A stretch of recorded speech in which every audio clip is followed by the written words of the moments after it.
J'aimerais qu'on aille faire un tour dans les journaux télévisés qu'on a vus dans le monde entier depuis le début du confinement, avec toujours les mêmes interrogations et les mêmes peurs. Earlier this week, some news of a herbal remedy for COVID-19 went around. In Germany, hundreds of people gathered in Berlin over the weekend. Who was protesting? What do they want? And We have the conspiracy theorists saying that, the coronavirus is caused by 5G or that Bill Gates somehow invented this virus. There is a growing belief that the COVID-19 virus originated in the Wuhan lab. 我注意到，在美国也会有一些网友甚至攻击您，说病毒是从您疫苗的这个研制过程中出来的。Ce qu'affirment ici les internautes, c'est que le milliardaire américain voudrait créer un vaccin contre le coronavirus et qu'avec ce vaccin, il compterait nous implanter une puce sous la peau pour traquer nos moindres mouvements. Pourquoi est-ce que Bill Gates retient l'attention du monde entier ? Alors c'est un cas intéressant parce que c'est effectivement dans le top 50, je dirais, des théories du complot, c'est la théorie autour de Bill Gates qui l'emporte en termes de volume d'attention. Alors il faut rappeler brièvement l'histoire. Au mois de février est ressortie une vieille vidéo qu'il avait tournée à Berlin en 2015, parce il a une fondation, il s'intéresse beaucoup à la question de la vaccination, des questions de santé publique, où il nous prévenait, avec un peu de sagacité, que possiblement, un des grands dangers qui pourrait nous frapper ne serait pas forcément une guerre thermonucléaire dans un premier temps, mais plutôt un risque pandémique. Bon, il n'y avait pas besoin d'être grand clair pour l'imaginer, mais il se trouve qu'il a eu raison. Et en février, on a d'abord applaudi en quelque sorte sa perspicacité sur les réseaux sociaux. On disait, quand même, Bill Gates, on aurait peut-être dû l'écouter, etc. Et puis en quelques semaines, ça s'est retourné, évidemment. On s'est dit, non, mais en fait, il n'est pas du tout perspicace. S'il a annoncé ça, c'est qu'il le savait déjà. Et comment pouvait-il le savoir, si ce n'est en imaginant qu'il avait lui-même fomenté cette affaire, parce qu'il a le vaccin tout prêt pour pouvoir le vendre, etc. À qui profite le crime ? C'est toujours la question par laquelle commencent les conspirationnistes quand ils ne savent pas quoi dire. Ils voient une situation, ils se disent « qui prodest, qui bono », c'est-à-dire à qui diable pourrait bien profiter cette situation. Et il n'y a pas besoin d'avoir beaucoup d'imagination pour trouver toujours quelqu'un à qui profite cette situation. Concernant Bill Gates, ça révèle aussi une autre branche de théorie qu'on a appelée conspirationniste, ça concerne les vaccins. Beaucoup de gens, en fait, partagent sur les réseaux sociaux des informations anti-vaccins. Certains ne veulent pas emmener leurs enfants se faire vacciner. Pourquoi est-ce que les vaccins concentrent aussi tellement d'attention ? Alors d'abord, il y a des arguments anti-vaccins, il y en a toujours eu. Depuis l'origine de la vaccination, simplement, ces argumentaires étaient confinés dans des espaces de radicalité, souvent religieux, souvent des sectes, etc., témoins de Jéhovah, par exemple, ou autres. Et il se trouve qu'avec la dérégulation du marché de l'information, Internet, mettons un mot sur cet événement majeur de notre histoire, eh bien, ces argumentaires, ils ont pu essaimer. Et s'ils ont tant de succès, c'est pour deux raisons au moins. Il y en a sans doute d'autres. La première, c'est que les gens qui sont anti-vaccins sont très motivés à faire valoir leur point de vue. Sont des bons VRP de la crédulité, alors que nous, si on est pro-vaccin, la plupart du temps, on laisse faire, on n'a pas que ça à faire, on se dit, bon, c'est des fous. Mais à force de dire que c'est des fous, mais en fait, ils gagnent des parts de marché de notre attention. Alors, qu'est-ce qu'on peut répondre à quelqu'un qui soit anti-vaccin sans qu'on se fasse traiter de tous les noms ? D'abord, c'est extrêmement difficile. Qui a raison, en fait ? Une fois que la personne a basculé dans une croyance, il faut généralement de nombreuses années pour l'en faire ressortir. Une de mes anciennes étudiantes, qui est maintenant une collègue, Romy Sauvert, a travaillé sur les gens qui quittent les sectes. Et elle s'est aperçue, parce que ça arrive, pas si souvent, mais ça arrive, qu'il fallait entre 6 et 8 ans, entre les premiers doutes et la sortie de la secte. Donc je ne sais pas si vous imaginez. Et si la personne vous dit, moi, mes enfants sont majeurs, ils ne sont pas vaccinés, ils sont en très bonne santé ? Oui, bien sûr, et ils sont en particulier en bonne santé parce que nous sommes vaccinés. Avec la vaccination, c'est un acte collectif, en effet. Alors, il y a deux populations. Il y a ceux qui sont, et c'est à eux qu'il faut s'adresser, ceux qui sont indécis. Il faut se mettre à la place de nos concitoyens. La question de l'adjuvant à l'aluminium, la crainte que tel vaccin favorise la sclérose en plaques, etc. C'est très technique, tout ça. Soi-disant, il y a des preuves scientifiques. On ne sait pas, dans ce dédale d'informations, comment s'orienter. Alors, c'est à eux, prioritairement, qu'il faut s'adresser. Ceux qui sont vraiment des gens anti-vaccins, qui sont militants, je ne dis pas qu'il faut se désintéresser d'eux, mais c'est très difficile. Il y a une récente enquête aux États-Unis qui est apparue, qui est très, très inquiétante, qui montre que pendant la crise du coronavirus, les anti-vaccins, c'est très paradoxal, ont encore gagné des parts de marché pour deux raisons, parce qu'ils se diversifient. Ils sont plus motivés, comme je viens de le dire. Ils sont audibles. Et puis, ils parlent de 15, 20, 30 sujets. Ils arrivent toujours à ramener ça, n'est-ce pas, à la question de la vaccination. Quand on parle vaccin, on parle forcément hydroxychloroquine, avec un homme qui a concentré toutes les attentions du monde depuis Marseille.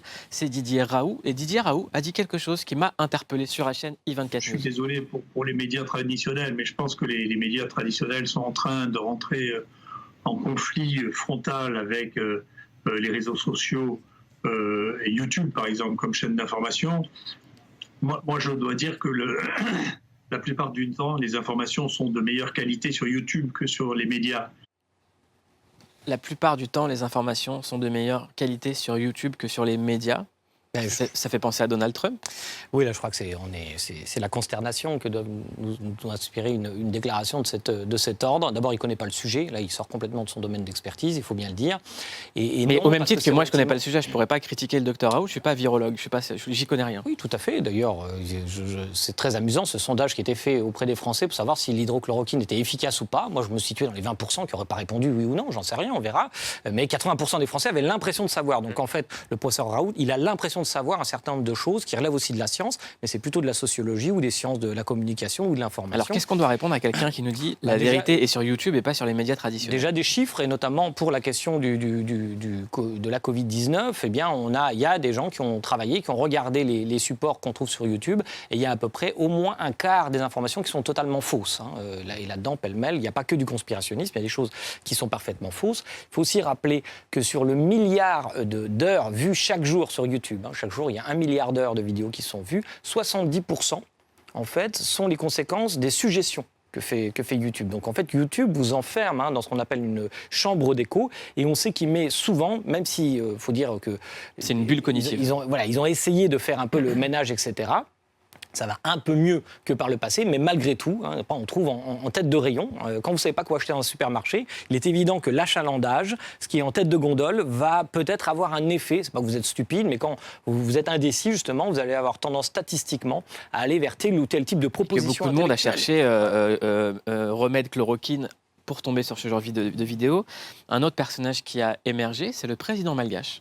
À Madagascar, ils n'ont pas de professeur Raoult, mais ils ont un président, Andry Rajoelina, qui aurait trouvé un remède contre le coronavirus, le Covid organique. C'est une tisane à base de feuilles séchées d'Artemisia. C'est une plante qui est extrêmement populaire en Afrique. Et lorsqu'il est critiqué, voici ce qu'il répond.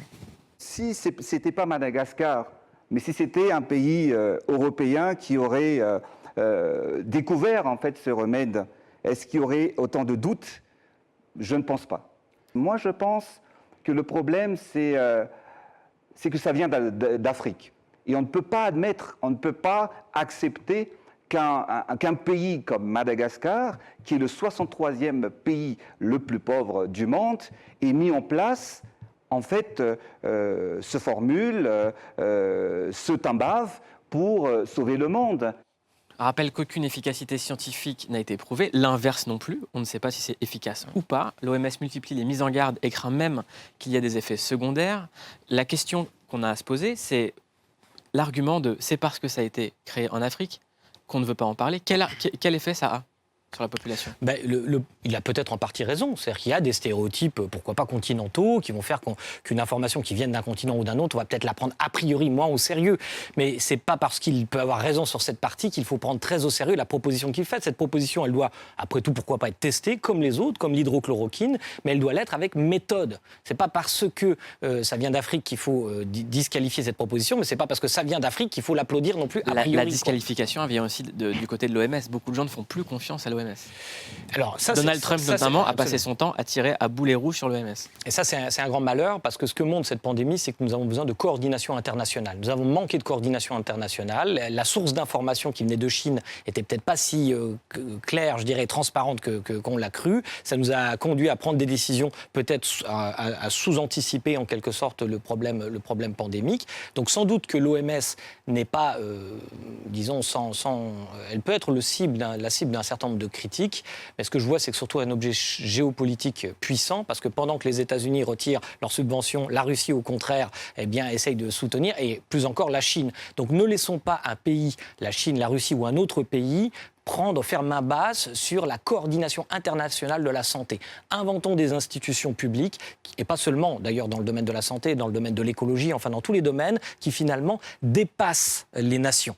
Ce que nous sommes en train d'entendre avec cette crise, c'est qu'il faudrait, certains disent, se recroqueviller sur notre souveraineté, etc. Je conçois qu'il faut mettre de la souveraineté sur des questions de santé publique. On a manqué d'un certain nombre de choses entendues. Mais encore une fois, ce que montre cette crise et beaucoup d'autres, c'est qu'il nous manque d'institutions internationales qui aient un vrai pouvoir décisionnel ou au moins de coordination décisionnelle. C'est surtout de ça. Et il y a aussi de